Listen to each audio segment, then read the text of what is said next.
Indian driving licence ഉണ്ടോ? നിങ്ങൾക്കിത് അവസരം ദുബായിൽ ജോലി ചെയ്യാൻ. ദുബായിലോ അബുദാബിയിലോ നിങ്ങൾക്കും ഡെലിവറി ബോയ് ആവാം. ഉടൻ വിസ 15 ദിവസത്തിനുള്ളിൽ 80,000 രൂപയ്ക്ക് മുകളിൽ സമ്പാദിക്കാം. 21 വയസ്സ് മുതൽ 36 വയസ്സ് വരെയുള്ള യുവാക്കൾക്ക് അവസരം. നമസ്കാരം, STV ന്യൂസിലേക്ക് സ്വാഗതം. ആദ്യം പ്രധാന വാർത്തകൾ.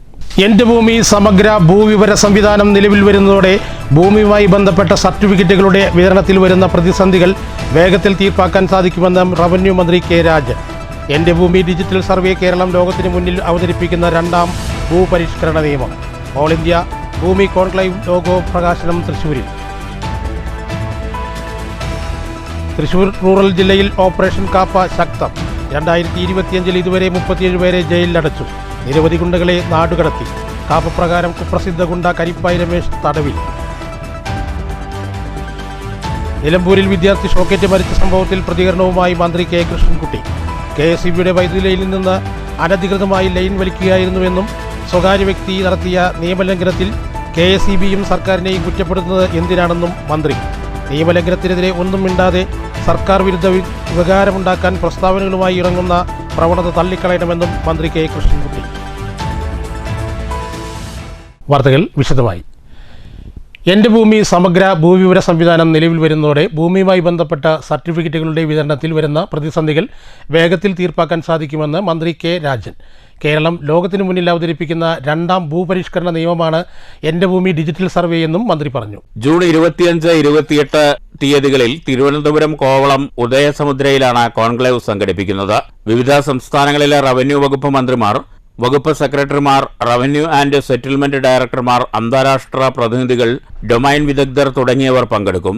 രാജ്യത്തിന് മാതൃകയാവുന്ന വിധത്തിൽ സംസ്ഥാനങ്ങൾ തമ്മിൽ ആശയവിനിമയം നടത്തിയാലോ എന്ന ആലോചനയിൽ നിന്നാണ് ഓൾ ഇന്ത്യ സർവേ കോൺക്ലേവ് എന്ന ആശയത്തിലേക്ക് എത്തുന്നത്. കേന്ദ്രഭരണ പ്രദേശങ്ങളടക്കം 26 സംസ്ഥാനങ്ങൾ അനുകൂല നിലപാട് അറിയിച്ചു. ഏകദേശം 23 സംസ്ഥാനങ്ങളുടെ പ്രതിനിധികൾ കോൺക്ലേവിൽ പങ്കെടുക്കും. ഇന്ത്യ കണ്ടതിൽ വെച്ച് ഏറ്റവും വലിയ ജനകീയ ആശയവിനിമയമായിരിക്കും കേരളം ആരംഭിച്ച ഡിജിറ്റൽ സർവേ സംബന്ധിച്ച് ഉണ്ടാകാൻ പോകുന്നതെന്നും മന്ത്രി കെ രാജൻ പറഞ്ഞു. യഥാർത്ഥത്തിൽ കേരളത്തിൽ നടക്കുന്ന ഡിജിറ്റൽ റീസർവേ നമ്മളെ തന്നെ അത്ഭുതപ്പെടുത്തിക്കൊണ്ട് മുന്നോട്ട് പോവുകയാണ്. 2022 നവംബർ 1-ാം തീയതി ഔപചാരികമായി നമ്മൾ ആ നടപടിക്രമങ്ങൾക്ക് തുടക്കം കുറിച്ചെങ്കിലും യഥാർത്ഥത്തിൽ അത് ഫലവത്തായി രംഗപ്രവേശം ചെയ്തത് 2023 കൂടിയാണ്. കാരണം ഡിജിറ്റൽ റീസർവേയുടെ ഭാഗമായിട്ട് ഉപകരണങ്ങൾ എത്തിച്ചേരാനുള്ള താമസം ഉൾപ്പെടെ പരിഗണിച്ച് ആവശ്യമായിട്ടുള്ള ഉദ്യോഗസ്ഥന്മാരെയും എടുത്ത്. എന്നാൽ ഈ ഒരു ചെറിയ കാലം പിന്നിടുമ്പോൾ യഥാർത്ഥത്തിൽ ടോട്ടൽ സ്റ്റേഷൻ എന്ന ആശയം കേരളത്തിൽ വരുന്നത് 996-ലാണ്. 96 മുതൽ ഏതാണ്ട് 16 വർഷക്കാലം ഇലക്ട്രോണിക് ടോട്ടൽ സ്റ്റേഷനുകളിലൂടെ നമ്മൾ പഠിക്കുമ്പോൾ സർവേ നടത്തിയിട്ടുള്ള ദൂരം, വിസ്തൃതി കേവലം 90,000 ഹെക്ടർ മാത്രമാണെങ്കിൽ 2023 ഒക്ടോബറോടെ പൂർത്തീകരിച്ച് ആരംഭിച്ച ഡിജിറ്റൽ റീസർവേ ഈ ചെറിയ കാലം പിന്നിടുമ്പോൾ 53,41,000 ലാൻഡ് പാഴ്സലുകളും 7.27 ലക്ഷം ഹെക്ടർ ഭൂമിയും നമുക്ക് 2 വർഷക്കാലം പൂർത്തീകരിക്കുന്നതിന് മുമ്പ് അളന്ന് പൂർത്തീകരിക്കാൻ കഴിഞ്ഞു എന്ന് പറഞ്ഞാൽ ഐതിഹാസികമായിട്ടുള്ള ഒരു സംവിധാനത്തിലേക്കാണ്. ഒരു മാസത്തിനകം 100 വില്ലേജുകളിൽ ഈ സംവിധാനത്തിന്റെ പ്രയോജനം പൂർണ്ണമായും ഉപയോഗപ്പെടുത്താനുള്ള പ്രവർത്തനങ്ങളിലേക്ക് സർക്കാർ കടക്കുകയാണെന്നും കെ രാജൻ കൂട്ടിച്ചേർത്തു. സർവേ ഡയറക്ടർ ശ്രീറാം സാംബ ശിവറാവു ചടങ്ങിൽ അധ്യക്ഷത വഹിച്ചു. News bureau, Thrissur. നിലമ്പൂരിൽ വിദ്യാർത്ഥി ഷോക്കേറ്റ് മരിച്ച സംഭവത്തിൽ പ്രതികരണവുമായി മന്ത്രി കെ കൃഷ്ണൻകുട്ടി. KSEBയുടെ വൈദ്യുതി ലൈനിൽ നിന്ന് അനധികൃതമായി ലൈൻ വലിക്കുകയായിരുന്നുവെന്നും സ്വകാര്യ വ്യക്തി നടത്തിയ നിയമലംഘനത്തിൽ KSEBയെയും സർക്കാരിനെയും കുറ്റം പറയുന്നത് എന്തിനാണെന്നും മന്ത്രി ചോദിച്ചു. പാലക്കാട്ട് മാധ്യമങ്ങളോട് സംസാരിക്കുകയായിരുന്നു മന്ത്രി. നിയമലംഘനത്തിനെതിരെ ഒരക്ഷരം പറയാതെ സർക്കാർ വിരുദ്ധ വികാരമുണ്ടാക്കാൻ പ്രസ്താവനകളുമായി ഇറങ്ങുന്ന പ്രവണത തള്ളിക്കളയണമെന്നും മന്ത്രി പറഞ്ഞു. വൈദ്യുതി ഖനികൾക്ക് KSEB മൗനാനുവാദം നൽകിയിട്ടുണ്ടെന്ന വാദം അദ്ദേഹം തള്ളി. പഞ്ചായത്ത് പ്രസിഡന്റോ MLAയോ ഇത്തരത്തിൽ അനധികൃതമായി ലൈൻ വലിക്കുന്ന സംഭവം ശ്രദ്ധയിൽപ്പെടുത്തിയിട്ടുണ്ടായിരുന്നില്ലെന്നും പരാതി ലഭിച്ചിട്ടും KSEB ഉദ്യോഗസ്ഥർ വേണ്ട നടപടികൾ സ്വീകരിച്ചിട്ടില്ലെന്ന ആരോപണം പരിശോധിക്കുമെന്നും മന്ത്രി വ്യക്തമാക്കി. പോലീസിനോട് അന്വേഷിക്കാൻ ആവശ്യപ്പെട്ടിട്ടുണ്ട്. പന്നിയെ വെടിവെക്കാൻ പഞ്ചായത്തിനെ അനുവദിച്ചിരുന്നു. അതവിടെ നടപ്പാക്കിയോ എന്ന് പരിശോധിക്കണം. വനം മന്ത്രിയെ കുറ്റപ്പെടുത്തുന്നത് ശരിയല്ല. വൈദ്യുതി മോഷണം എന്ന പരാതി KSEBക്ക് ലഭിച്ചിട്ടില്ലെന്നും പരാതി ലഭിച്ചിട്ടും നടപടി എടുക്കാതിരുന്നിട്ടുണ്ടോ എന്ന് പരിശോധിക്കുമെന്നും മന്ത്രി വ്യക്തമാക്കി. ഞാനൊരു അതിന്റെ ചുമതല വഹിക്കുന്ന ഒരാളാണല്ലോ. അവിടുത്തെ പഞ്ചായത്ത് പ്രസിഡന്റോ MLAയോ ജനപ്രതിനിധികളുടെ ഭാഗത്തുനിന്ന് ഒരു പരാതിയും കിട്ടിയിട്ടില്ല. മറ്റു പരാതി എന്റെ കയ്യിൽ എത്തിയിട്ടുമില്ല. അങ്ങനെ ഉണ്ടെങ്കിൽ തീർച്ചയായും നടപടി എടുക്കുമല്ലോ. ഈ പരാതി അധികൃതർ കാര്യമായി ശ്രദ്ധിക്കാതെ പോയോ എന്നുള്ളത് പരിശോധിക്കില്ലേ? അതെ, പോലീസ് അന്വേഷണത്തിൽ അതെല്ലാം വരുമല്ലോ. നമ്മുടെ പഞ്ചായത്തിന്റെ അധികാരം പണ്ട് ചീഫ് എൽഡിനാണ് ഇതിന്റെ അധികാരം ഉണ്ടായിരുന്നത്. അതാണ് ക്യാബിനറ്റിലെ തീരുമാനമെടുത്ത് പഞ്ചായത്ത് കൊടുത്തത്. അവരത് ഉപയോഗിക്കേണ്ടതല്ലേ? അവരത് ഈ നാട്ടിലുള്ള ഒരു പഞ്ചായത്ത് ഒരു ലൈൻമാനൊക്കെ ഒരു എത്ര കിലോമീറ്റർ പോകണം നോക്കാൻ. അത് പഞ്ചായത്തിലെ വാർഡ് മെമ്പർക്കൊക്കെ അത് പരിശോധിക്കാമല്ലോ. അപ്പോൾ എളുപ്പമല്ലേ ഇത്? ഒരു വാർഡ് മെമ്പറോ പഞ്ചായത്ത് പ്രസിഡന്റോ പറഞ്ഞാൽ ഏത് ദിവസമാണ് കേൾക്കാതിരിക്കുക? News bureau, Palakkad. Thrissur rural ജില്ലയിൽ ഓപ്പറേഷൻ കാപ്പ ശക്തം. 2025 മാത്രം ഇതുവരെ 37 പേരെയാണ് കാപ്പ പ്രകാരം ജയിലിലടച്ചത്. ഏറ്റവും ഒടുവിലായി കുപ്രസിദ്ധ ഗുണ്ട കരിപ്പായി രമേശിനെ കാപ്പ ചുമത്തി തടങ്കലിലാക്കി. തൃശൂർ റൂറൽ ജില്ലയിൽ 94 ഗുണ്ടകൾക്കെതിരെയാണ് ഇതുവരെ കാപ്പ ചുമത്തിയത്. 57 പേരെ നാടുകടത്തി. 2025 മാത്രം 37 പേർക്കെതിരെ കാപ്പ ചുമത്തിയിട്ടുണ്ട്. വലപ്പാട് പോലീസ് സ്റ്റേഷൻ പരിധിയിലെ കുപ്രസിദ്ധ ഗുണ്ട നാട്ടിക പള്ളം ബീച്ച് സ്വദേശി കണ്ണമ്പറമ്പിൽ വീട്ടിൽ കരിപ്പായി രമേശ് എന്നറിയപ്പെടുന്ന 40 വയസ്സുള്ള രമേശിനെതിരെയാണ് ഏറ്റവും ഒടുവിൽ കാപ്പ ചുമത്തിയത്. ഇയാളെ 6 മാസത്തേക്ക് ജയിലിലടച്ചു. വലപ്പാട്, തൃശൂർ ഈസ്റ്റ് പോലീസ് സ്റ്റേഷനുകളിലായി 4 വധശ്രമ കേസുകളിലും 2 അടിപിടി കേസുകളിലും മയക്കുമരുന്ന് കേസിലും പ്രതിയാണ് രമേശ്. തൃശൂർ റൂറൽ ജില്ലാ പോലീസ് മേധാവി B. കൃഷ്ണകുമാർ IPS നൽകിയ ശുപാർശയിൽ തൃശൂർ ജില്ലാ കളക്ടർ അർജുൻ പാണ്ഡ്യൻ IAS ആണ് ഉത്തരവ് പുറപ്പെടുവിച്ചത്. തൃശൂർ റേഞ്ച് DIG ഹരിശങ്കർ IPSന്റെ മേൽനോട്ടത്തിൽ ഗുണ്ടകൾക്കെതിരെ സ്വീകരിക്കുന്ന കർശന നടപടികളുടെ ഭാഗമായാണ് കാപ്പ ചുമത്തിവരുന്നത്. ഓപ്പറേഷൻ കാപ്പ പ്രകാരം കൂടുതൽ ഗുണ്ടകൾക്കെതിരെ കാപ്പ ചുമത്തുന്നതിന് നടപടി സ്വീകരിച്ചു വരുന്നുണ്ട്. News bureau, Thrissur. ഔദ്യോഗിക ജീവിതത്തിൽ നിന്നും വിരമിക്കുന്ന കലാമണ്ഡലം തുള്ളൽ വിഭാഗം മേധാവിയായിരുന്ന മോഹനകൃഷ്ണന് ശിഷ്യന്മാരും സഹപ്രവർത്തകരും ചേർന്ന് യാത്രയപ്പ് നൽകി. കലാമണ്ഡലം കൂത്തമ്പലത്തിൽ നടന്ന ചടങ്ങ് കലാമണ്ഡലം രജിസ്ട്രാർ KK സുന്ദരേശൻ ഉദ്ഘാടനം ചെയ്തു.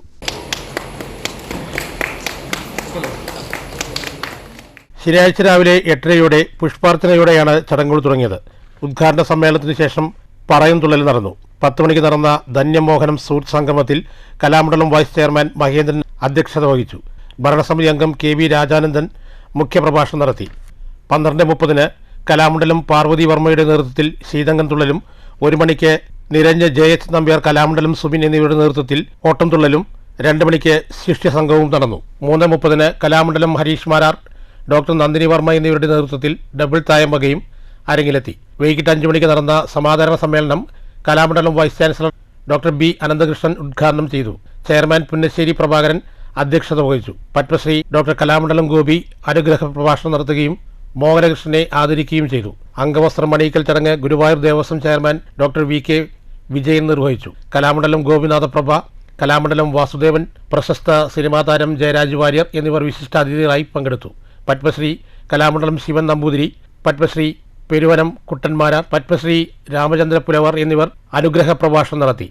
Jayadevan, professor N. Govindan Pillai, K. Ravindranath, Kalamandalam Prabhakaran, Kalamandalam Mahendran തുടങ്ങിയവർ സംസാരിച്ചു.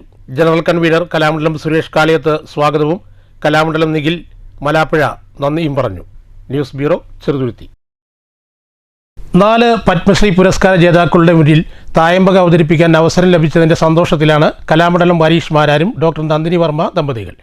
തായമ്പകയിൽ ആദ്യ ദമ്പതിമാർ എന്ന ലിംക ഓഫ് ബുക്ക് റെക്കോർഡ്സ് 2015 ഈ ദമ്പതിമാർ നേടിയിരുന്നു. ചെറുതുരുത്തി കൂത്തമ്പലത്തിൽ നടന്ന ധന്യമോഹനം എന്ന ചടങ്ങിലാണ് തായമ്പക അരങ്ങേറിയത്.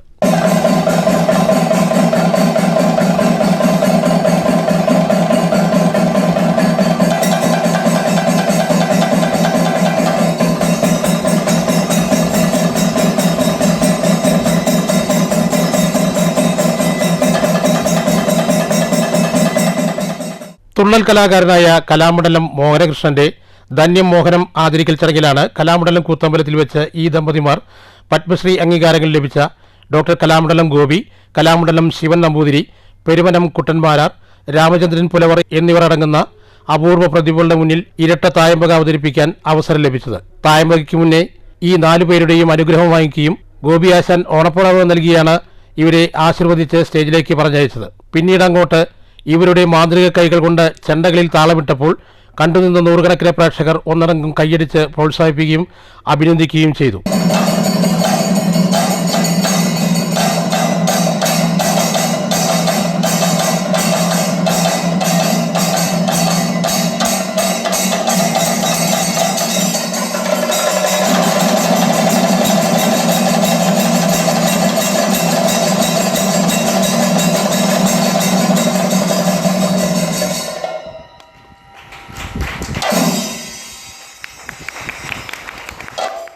കലാമണ്ഡലം ഹരീഷ് മാരാർ പഞ്ചവാദ്യ കുലപതി അന്നമതട പരമേശ്വര മാരാരുടെ മകനാണ്.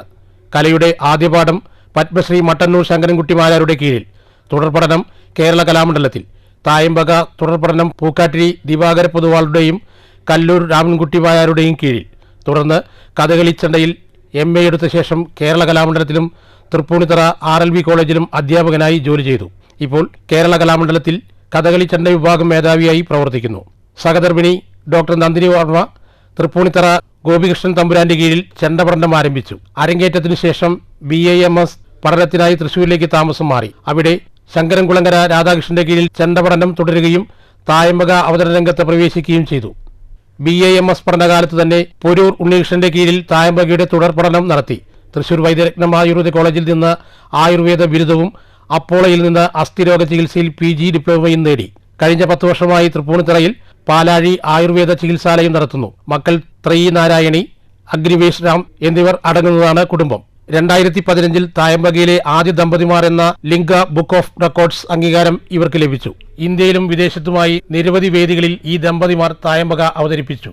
എങ്കിലും കലാമണ്ഡലം പോലുള്ള ഒരു കലാക്ഷേത്രത്തിൽ തായമ്പക അവതരിപ്പിക്കുക എന്നത് ജീവിതത്തിന്റെ വലിയൊരു സന്തോഷമാണെന്ന് ഹരീഷ് മാരാർ പറഞ്ഞു. നമസ്കാരം. ഞങ്ങൾ തായമ്പകയിലെ ആദ്യത്തെ ദമ്പതികളാണ്, കപ്പിളാണ്. നമുക്ക് അതിൻ്റെ ലിംഗ ബുക്ക് ഓഫ് റെക്കോർഡ് നമുക്ക് കിട്ടിയിട്ടുണ്ട്. ലോകത്തിൽ വേറെ ആരുമില്ല, ഞങ്ങൾ മാത്രമേ ഉള്ളൂ. അപ്പോൾ ഇത്രയും വലിയ മഹത്തായ ഈ കൂത്തമ്പലത്തിൽ 3 പത്മശ്രീകളുടെ സാന്നിധ്യത്തിൽ തന്നെ ഇങ്ങനെ ഒരു തായമ്പക ഇത്ര നല്ലൊരു വേദിയിൽ അവതരിപ്പിക്കാൻ കഴിഞ്ഞതിൽ വളരെയധികം സന്തോഷം. എല്ലാവരും നല്ല അഭിപ്രായം പറഞ്ഞു. അതാണ് ഞങ്ങളുടെ മുമ്പോട്ടുള്ള പ്രയാണത്തിൻ്റെ പ്രചോദനം. News bureau, Cheruthuruthy. Shoranur Paruthippura government UP സ്കൂളിലേക്കുള്ള ഏക വഴിയിൽ ഫെൻസിംഗ് സ്ഥാപിച്ച റെയിൽവേ നടപടിക്കെതിരെ പ്രതിഷേധമുയരുന്നു. സ്കൂൾ ബസ് ഉൾപ്പെടെയുള്ള വാഹനങ്ങൾ സ്കൂൾ കോമ്പൗണ്ടിലെത്താൻ പ്രതിസന്ധി നേരിടുന്നുണ്ട്. 200-ലധികം കുട്ടികൾ പഠിക്കുന്ന വഴിയാണ് റെയിൽവേ അടച്ചത്. ഷൊർണൂർ പരുത്തിപ്പുറ സർക്കാർ UP സ്കൂളിലേക്കുള്ള ഏക വഴിയാണ് ഈ കാണുന്നത്. 11 അടിയിലധികം വീതിയുണ്ടായിരുന്ന റോഡ് റെയിൽവേ അധികൃതർ ഫെൻസിംഗ് സ്ഥാപിച്ചതോടെ 8 അടിയിൽ താഴെയായി ചുരുങ്ങി. സ്കൂൾ നിൽക്കുന്നത് സ്വകാര്യ സ്ഥലത്താണെങ്കിലും റെയിൽവേയുടെ അധീനതയിലുള്ള ഈ റോഡിലൂടെ കടന്നുവേണം സ്കൂൾ കോമ്പൗണ്ടിലെത്താൻ. ഇക്കഴിഞ്ഞ 25-നാണ് റെയിൽവേ പ്രദേശത്തെ 300 മീറ്ററോളം ഭാഗം ഇരുമ്പ് റാഡുകൾ ഉപയോഗിച്ച് ഫെൻസിംഗ് നടത്തി അടച്ചത്. ഇത് ട്രാക്കിന് മറുഭാഗത്തുള്ള പള്ളിപ്ര മാരിയിൽ നഗറിലെ 35ഓളം കുടുംബങ്ങൾക്കും വെല്ലുവിളിയായി. ഈ കുടുംബങ്ങളും കാൽനടയായാണെങ്കിലും റെയിൽ മുറിച്ചു കടന്നു പോകാൻ ഉപയോഗിച്ചിരുന്നത് ഇതേ വഴി തന്നെയാണ്. ഭാരമേറിയതും വലുതുമായ വാഹനങ്ങൾക്ക് മുനിസിപ്പൽ സ്കൂൾ റോഡിലൂടെ കടന്നുവരാൻ കഴിയാത്തത് സ്കൂളിന് വലിയ ഭീഷണിയായി മാറി. ദീർഘകാലത്തിന് ശേഷം കാലപ്പഴക്കം ചെന്ന് പൊളിഞ്ഞു വീഴാറായ സ്കൂൾ കെട്ടിടങ്ങൾക്ക് പകരം പുതിയ കെട്ടിടങ്ങൾ സ്ഥാപിക്കാൻ സംസ്ഥാന സർക്കാർ 1 കോടി രൂപ അനുവദിച്ച് നിർമ്മാണ പ്രവൃത്തികൾ തുടങ്ങാനിരിക്കെയാണ് റെയിൽവേ റോഡിന്റെ വീതി കുറച്ചത്. ലോറികൾ ഉൾപ്പെടുന്ന വാഹനങ്ങൾക്ക് ഈ വഴി കടന്നുപോകാൻ കഴിയാതെ വന്നു. നിർമ്മാണ പ്രവൃത്തികൾക്ക് ആവശ്യമായ സാധനങ്ങൾ സ്കൂൾ കോമ്പൗണ്ടിൽ എത്തിക്കാൻ ഒരു നിർവാഹവുമില്ല. സർക്കാർ അനുവദിച്ച ഫണ്ട് ലാപ്സായി പോകുമോ എന്ന ഭീതിയിലാണ് സ്കൂൾ അധികൃതർ. ഏകദേശം ഒരു മാസത്തോളം ആയി ഈ വിദ്യാലയത്തിന് സർക്കാർ അനുവദിച്ചു തന്ന ഫണ്ട് ഈ ടെൻഡർ ചെയ്ത് അതിൻ്റെ ടെൻഡർ നടപടികളെല്ലാം പൂർത്തീകരിച്ച് എല്ലാം നല്ല രീതിയിൽ മുന്നോട്ട് പോയിക്കൊണ്ടിരിക്കുന്ന സമയത്താണ് ഇപ്പോൾ റെയിൽവേ ഇവിടെ ഒരു ഫെൻസിങ് ഇട്ട് നമ്മുടെ സ്കൂളിലേക്ക് ഇതിന് വേണ്ട സാധന സാമഗ്രികൾ കൊണ്ടുവരുന്നതിനുള്ള ഒരു തടസ്സം അല്ലെങ്കിൽ ഒരു വിഘ്നം വരുത്തുന്ന രീതിയിലുള്ള ഒരു പ്രവർത്തനം നടന്നിരിക്കുന്നത്. നിർമ്മാണം തുടങ്ങാൻ എന്തു ചെയ്യുമെന്നറിയാതെ കരാറുകാരൻ 4 തവണ സ്ഥലം സന്ദർശിച്ച് മടങ്ങിപ്പോയി. റെയിൽവേ സ്ഥാപിച്ച ഫെൻസിംഗ് മറികടന്ന് ഭാരമുള്ള വാഹനങ്ങൾ വഴിയിലൂടെ കടന്നുപോയാൽ വാഹനങ്ങൾക്ക് പിഴ ചുമത്തുമെന്നാണ് റെയിൽവേയുടെ താക്കീത്. തൊട്ടടുത്ത് നിലമ്പൂർ ഷൊർണൂർ റെയിൽവേ ട്രാക്ക് കടന്നുപോകുന്നതിനാൽ വലിയ വാഹനങ്ങൾ ട്രാക്കിലേക്ക് ചെരിയാനോ മറിയാനോ സാധ്യതയേറെയാണെന്ന് റെയിൽവേ പറയുന്നു. പ്രശ്നത്തിന് പരിഹാരം കാണണമെന്നാവശ്യപ്പെട്ട് ഡിവിഷണൽ റെയിൽവേ മാനേജർക്കും മുഖ്യമന്ത്രിക്കും ഉൾപ്പെടെ പരാതി നൽകിയെങ്കിലും നടപടിയുണ്ടായില്ലെന്ന് കൗൺസിലർ ഷൊർണൂർ വിജയൻ പറഞ്ഞു. വിഷയത്തിൽ താൽക്കാലികമായെങ്കിലും ഒരു പരിഹാരം കാണാൻ റെയിൽവേ ഉദ്യോഗസ്ഥർ ഇടപെടണമെന്നാണ് പ്രദേശവാസികളുടെ ആവശ്യം. News centre, Shoranur. സംസ്ഥാനത്തെ അഗ്നിരക്ഷാസേന സ്റ്റേഷനുകളിൽ വാഹനങ്ങളിൽ ഇന്ധനം നിറയ്ക്കുന്നതിന് ലോഗ് ബുക്ക് നിർബന്ധമാക്കി ഉത്തരവ്. മണ്ണാർക്കാട് ഫയർ സ്റ്റേഷനിൽ 2022 നടന്ന ഇന്ധന അഴിമതിയുമായി ബന്ധപ്പെട്ട ജീവനക്കാരൻ നൽകിയ പരാതിയിലാണ് പുതിയ ഉത്തരവ് ഇറക്കിയത്. ഉത്തരവ് പ്രകാരം അഗ്നിശമന സേനാ സ്റ്റേഷനുകളിൽ ലോഗ് ബുക്കുകളും രജിസ്റ്ററുകളും നിർബന്ധമാക്കി. ഒപ്പം തന്നെ ലോഗ് ബുക്കിൽ വൈറ്റ്നർ ഉപയോഗിച്ച് വെട്ടിത്തിരുത്തലുകൾ നടത്താനും ഇനി പാടില്ല. ഇവ കൃത്യമായി 3 മാസത്തിലൊരിക്കൽ പരിശോധിച്ച് ഉറപ്പുവരുത്താൻ ജില്ലാ ഫയർ ഓഫീസർമാർക്ക് നിർദ്ദേശം നൽകിയിട്ടുണ്ട്. ഫയർ സ്റ്റേഷനുകളിലേക്കായി പെട്രോൾ പമ്പുകളിൽ നിന്ന് ശേഖരിക്കുന്ന കരുതൽ ഇന്ധനം 250 ലിറ്ററിൽ അധികമാകാൻ പാടില്ലെന്നും ഉത്തരവിലുണ്ട്. സ്റ്റേഷനിലെ മുഴുവൻ വാഹനങ്ങളുടെയും ഇന്ധന tank capacity station officer log ബുക്കിൽ രേഖപ്പെടുത്തണം. സ്റ്റേഷനുകളിലെ വാഹനങ്ങളുടെ മൈലേജ് വർഷത്തിലൊരിക്കൽ പൊതുമരാമത്ത് വകുപ്പിന് കീഴിലെ മെക്കാനിക്കൽ വിഭാഗത്തിലെ ബന്ധപ്പെട്ട ഉദ്യോഗസ്ഥനെ കൊണ്ട് പരിശോധിപ്പിച്ച് മൈലേജ് സർട്ടിഫിക്കറ്റ് ലോഗ് ബുക്കിൽ സൂക്ഷിക്കണം. ഇന്ധനം വാങ്ങിയതിന്റെ ബില്ലുകൾ ക്ലെയിം ചെയ്യുന്നതിന് പമ്പിൽ നിന്ന് ലഭിക്കുന്ന കമ്പ്യൂട്ടർ ജനറേറ്റഡ് ബില്ലുകളും ഇനി സമർപ്പിക്കേണ്ടി വരും. ബില്ലിൽ ഇന്ധന കമ്പനിയുടെ പേര്, തീയതി, ഇന്ധനം ഏതാണോ വാങ്ങിയത്, എത്ര ലിറ്റർ എന്നീ വിവരങ്ങൾ ഉൾപ്പെടുന്ന ഒറിജിനൽ കമ്പ്യൂട്ടർ ജനറേറ്റഡ് ബില്ലുകളായിരിക്കണം സമർപ്പിക്കേണ്ടത്. ഇന്ധനം വാങ്ങിക്കുന്നതിനു വേണ്ടി നൽകുന്ന ഇന്റന്റ് ഡീൽ തീയതി, വാഹനത്തിന്റെ പേര്, രജിസ്റ്റർ നമ്പർ, വാഹനങ്ങളിൽ നേരിട്ട് നിറയ്ക്കുന്ന പക്ഷം എത്ര ലിറ്റർ എന്നിവ കൃത്യമായി രേഖപ്പെടുത്തണമെന്നും ഉത്തരവിൽ പറയുന്നു. 2022 മണ്ണാർക്കാട് ഫയർ സ്റ്റേഷനിലെ MTU വാഹനത്തിന്റെ 185 ലിറ്റർ ശേഷിയുള്ള ഇന്ധന ടാങ്കിൽ 220 ലിറ്റർ ഡീസൽ അടിച്ചതായി കാണിച്ച് അഴിമതി നടത്തിയിരുന്നു. ഇതിനെ തുടർന്ന് ജീവനക്കാരൻ നൽകിയ പരാതിയിൽ വകുപ്പ് അധികൃതർ നടത്തിയ പരിശോധനയിൽ അഴിമതി കണ്ടെത്തി. ജില്ലയിൽ 3 മിനി സ്റ്റേഷനുകളും 6 സിംഗിൾ സ്റ്റേഷനുകളും 1 ഡബിൾ സ്റ്റേഷനും ഉൾപ്പെടെ 10 ഫയർ സ്റ്റേഷനുകളാണ് ഉള്ളത്. ഇവിടങ്ങളിലായി 58 വാഹനങ്ങളാണ് നിലവിലുള്ളത്. News bureau, Palakkad. മദ്യനിർമ്മാണശാലയ്ക്കെതിരെ വേറിട്ട സമരവുമായി എലപ്പുള്ളി പോരാട്ട ജനകീയ സമിതി. പരിസ്ഥിതി ദിനത്തോടനുബന്ധിച്ച് പദ്ധതി പ്രദേശത്ത് വൃക്ഷത്തൈകൾ നട്ടുകൊണ്ടായിരുന്നു സമരം. എലപ്പുള്ളി പഞ്ചായത്ത് പ്രസിഡന്റ് രേവതി ബാബു വൃക്ഷത്തൈ നട്ട് സമരം ഉദ്ഘാടനം ചെയ്തു. സമിതി കോർഡിനേറ്റർ ജോർജ് സെബാസ്റ്റിന് കേരളപ്രഭ കർഷകശ്രീ പുരസ്കാര ജേതാവ് പി ഭുവനേശ്വരി സമ്മാനിച്ച വൃക്ഷത്തൈ നട്ടുകൊണ്ടാണ് സമിതി അധ്യക്ഷയും പഞ്ചായത്ത് പ്രസിഡന്റുമായ കെ രേവതി ബാബു സമരം ഉദ്ഘാടനം ചെയ്തത്. പലർക്കും പല തിരക്കുകളുമുണ്ട്. അപ്പോൾ നമ്മളെ സംബന്ധിച്ചിടത്തോളം ലോക പരിസ്ഥിതി ദിനത്തിൽ തന്നെ നമ്മൾ ഉദ്ദേശിക്കുന്നത് ഇവിടുത്തെ മണ്ണും ജലവും നശിപ്പിക്കാനായിട്ട് ഒയാസിസ് കമ്പനിക്ക് നേതൃത്വം കൊടുക്കാൻ അവർക്ക് പ്രാരംഭാനുമതി കൊടുത്ത ഈ ഗവൺമെന്റിനെതിരെ നമ്മൾ ശക്തമായിട്ടുള്ള പ്രതിഷേധം തൈ നട്ടും കൊണ്ട് ഇവിടുത്തെ മണ്ണും ജലവും പരിസ്ഥിതിയും ഞങ്ങൾ സംരക്ഷിക്കും എന്നുള്ള മുദ്രാവാക്യം അതിന്റെ സൂചനയായിട്ടാണ് നമ്മൾ ഇന്നിവിടെ വൃക്ഷത്തൈകൾ നട്ടും കൊണ്ട് നമ്മുടെ പ്രതിഷേധം അറിയിക്കുന്നത്. ചടങ്ങിൽ panchayat vice president S Sunilkumar അധ്യക്ഷത വഹിച്ചു. പഞ്ചായത്ത് അംഗങ്ങളായ സന്തോഷ് പള്ളത്തേരി, ഡി രമേശൻ, ഗിരീഷ് ബാബു, പി അനിത, സമിതി ഭാരവാഹികളായ P Thankachan, V Sivan, O K Manikandan തുടങ്ങിയവരും നിരവധി പ്രദേശവാസികളും വൃക്ഷത്തൈ നട്ടു. News bureau, Palakkad. ഓയിൽ വ്യാപാരിയെ കബളിപ്പിച്ച് പണം തട്ടിയെടുത്ത പ്രതി അറസ്റ്റിൽ. കോയമ്പത്തൂർ ഉക്കടം GM നഗർ സ്വദേശി സയ്യിദ് ഇബ്രാഹിമാണ് അറസ്റ്റിലായത്. കേസിൽ ഒരാളെ കൂടി അറസ്റ്റ് ചെയ്യാനുണ്ട്. കൂട്ടുപാതയിൽ പ്രവർത്തിച്ചിരുന്ന സൗത്ത് ഇന്ത്യൻ ട്രേഡേഴ്സ് എന്ന സ്ഥാപനത്തിന്റെ മറവിലായിരുന്നു തട്ടിപ്പ്. വ്യാപാരികളെ വിശ്വസിപ്പിച്ച് ആദ്യം സാമ്പിൾ കൊണ്ടുവരാൻ പറയുകയും സാധനങ്ങളുടെ ലോഡ് പാലക്കാട് വരുത്തുകയും ശേഷം ലോഡ് മറച്ചുവിറ്റ് പണം തട്ടിയെടുക്കുകയുമായിരുന്നു. കസബ ഇൻസ്പെക്ടർ M സുജിത്തിന്റെ നേതൃത്വത്തിൽ SIമാരായ H Harshad, PA Rahman, ASI Yesudas, senior civil police ഓഫീസർമാരായ ഷാനവാസ് R രാജിദ്, അബരീഷ്, സുനിൽ G അൻസിൽ, അശോകൻ, മുരുകേഷ് എന്നിവരടങ്ങിയ സംഘമാണ് പ്രതിയെ പിടികൂടിയത്. കോടതിയിൽ ഹാജരാക്കിയ പ്രതിയെ റിമാൻഡ് ചെയ്തു. News bureau, Palakkad. പ്രധാന വാർത്തകൾ വീണ്ടും. എൻ്റെ ഭൂമി സമഗ്ര ഭൂവിവര സംവിധാനം നിലവിൽ വരുന്നതോടെ ഭൂമിയുമായി ബന്ധപ്പെട്ട സർട്ടിഫിക്കറ്റുകളുടെ വിതരണത്തിൽ വരുന്ന പ്രതിസന്ധികൾ വേഗത്തിൽ തീർപ്പാക്കാൻ സാധിക്കുമെന്ന് റവന്യൂ മന്ത്രി കെ രാജൻ.